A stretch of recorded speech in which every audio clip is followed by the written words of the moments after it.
You're doing everything right with money. Saving consistently. Avoiding debt. Building an emergency fund. And yet, you're still broke. Want to know why? Because you're playing a game where the rules changed 50 years ago, and nobody told you. Here's what I mean. Your grandparents could buy a house for 3 times their annual salary. Today, it's closer to 8 times. They could work 1 job and support a family. Today, dual incomes barely cover rent. Same effort, completely different game. And the problem isn't you. It's that you're using Stone Age money logic. In a digital age economy. Let me show you the money logic you were taught. Work hard, save money, retire at 65. Simple, right? This advice made perfect sense in 1975. Back then, money in a savings account actually grew. Pensions existed. A college degree guaranteed upward mobility, but here's what happened. Inflation became a stealth tax that eats 3% of your savings every single year. Housing prices outpaced wages by 400%. And that safe savings account? It's losing you money in real terms. Every single day. Think about it this way. Imagine training for a marathon, but someone keeps moving the finish line further away while you run. That's what's happening with traditional money advice. The destination keeps getting further, but everyone's still telling you to just run the same speed. The people who are actually winning with money? They're not working harder. They're playing by completely different rules. So what's the new money logic? It starts with understanding one critical shift. Money is no longer a store of value. It's a tool for leverage. Here's the difference. Old logic says, save $10,000 in a bank account. New logic says, use that $10,000 to create $50,000 in value. Old logic says, pay off your 3% mortgage as fast as possible. New logic says, keep that cheap debt and invest the difference at 10%. Old logic says, avoid all risk. New logic says, understand risk, and use it strategically. The wealthy aren't avoiding the game. They're playing it better. They understand 3 things most people miss. First, inflation makes borrowers rich and savers poor. When money loses value, owing money becomes cheaper over time, but saving money becomes more expensive.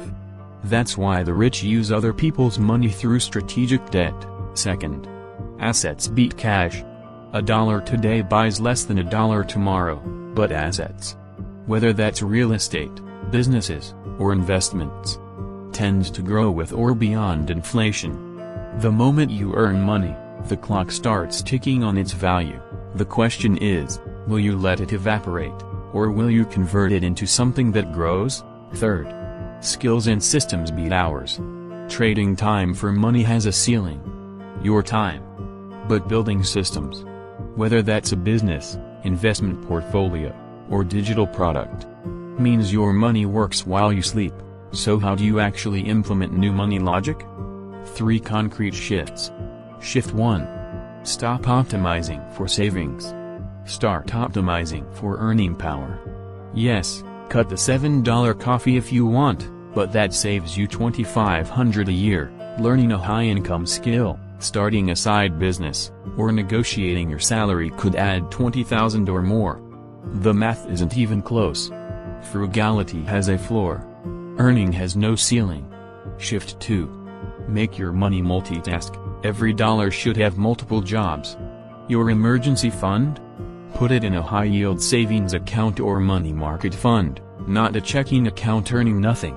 Your investment account? Choose assets that provide both growth and income, like dividend stocks or rental properties. $1. Multiple returns. Shift 3. Buy time and energy, not just things. The old logic says never pay for convenience. The new logic says your time has a value, and sometimes paying for help is the highest return investment you can make. If you make $50 an hour and hire someone for $20 an hour to handle tasks you hate, you've just bought time to earn more or enjoy life. That's not lazy. That's strategic.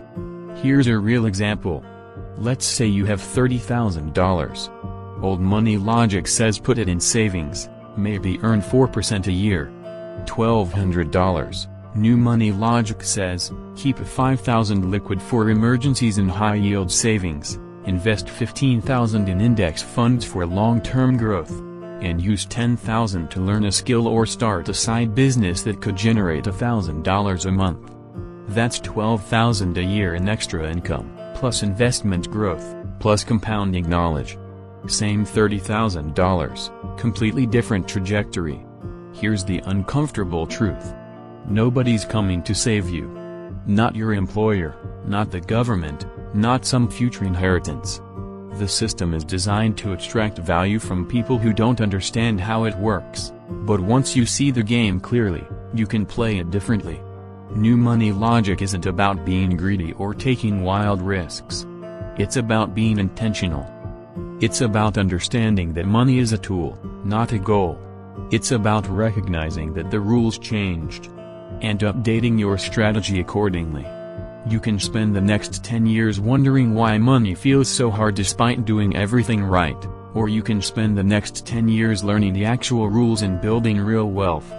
The choice is yours. But remember, every day you wait, the finish line moves further away. So what's your next move? Because doing nothing is still a decision, and it's the most expensive one you can make.